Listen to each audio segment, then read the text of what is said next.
And so today, right, I've written a few thousand articles on public housing. I've made hundreds of speeches on public housing. I speak on public housing very often. Why? Because it is increasingly becoming a very big problem for many cities, provinces and countries.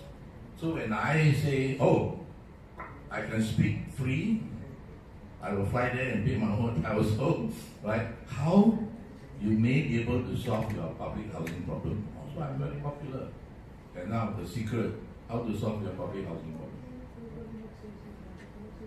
The problem with public housing in practically every country or city is that every house they build, they lose money, right? And so they have a problem.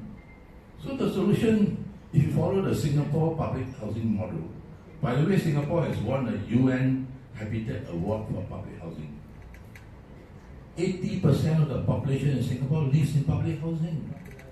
And 80% of those who live in public housing actually own their public house. So, the secret is so simple conceptually. If the problem is every house you build, you lose money, you cannot build a lot of houses,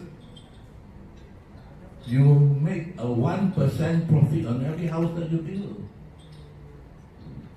And then you use the 1% profit to help those who are very, very poor to buy the public housing at an even cheaper price with bigger subsidies depending on how poor they are. Simple, right? So it's a win-win solution. The government gets to build as many public housing as they want, so they get voted in all the time. That's why we have a one-party parliament for 50 odd years. 90% of the parliamentarians are from the same party. And one reason is because of our public housing policy. It's a win-win for the people because, hey, where can you find a country where 80% of the people live in public housing and 80% own their public house? And a lot of people make money from public housing, because after 5 years you have lived in it, you can sell it away at the open market.